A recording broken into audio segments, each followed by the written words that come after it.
All the honorable members, I now propose the question, which is the appropriation bill, National Assembly Bill number 27 of 2023, be now read a second time. Honorable Mbadi, give you 3 minutes. Thank you, Mr. Speaker. Mr. Speaker, unfortunately, I was not present when Committee of Ways and Means were deliberating on various vote heads. But, Mr. Speaker, allow me, in the shortest time that you have allocated me, to highlight just a few things. Mr. Speaker, I'm worried about this budget. So worried, because, Mr. Speaker, when President Ruto took power, he said that he was going to reduce the budget of 2022-2023 by 300 billion shillings. That did not happen, and instead, what we are seeing today is an increase in the budget from the 2022-2023 budget to 2023-2024, an increase of 544 billion shillings, Mr. Speaker.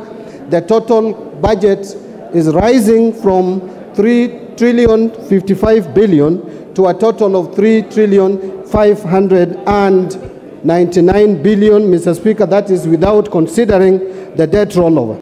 Mr. Speaker, if you look at this budget, and it is broken down into total executive expenditure, parliament, judiciary, and other CFS, the financing of this budget is going to be a challenge, Mr. Speaker, because this country is deluding itself that we can raise ordinary revenue from 1,917 billion in the current financial year to 2,571 billion in the next financial year. That is an increase of 653 billion shillings, Mr. Speaker.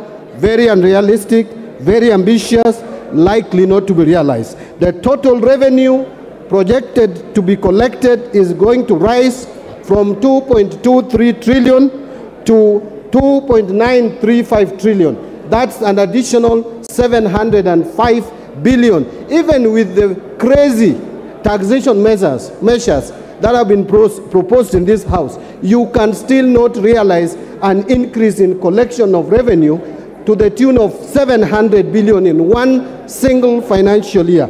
Mr. Speaker, I know that the average increase in revenue collection has been averaging around 300 billion.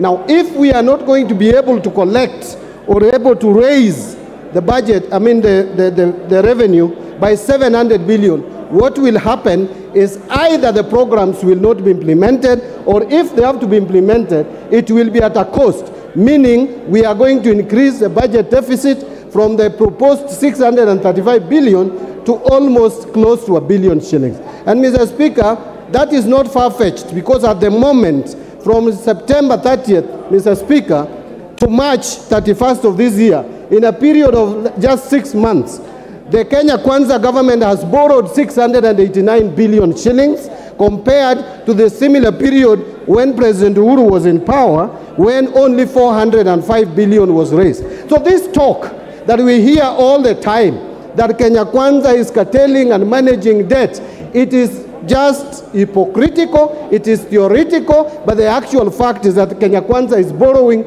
monies more than what President Kenyatta did borrow. And so we are headed into a situation where this country is going to face financial distress, Mr. Speaker.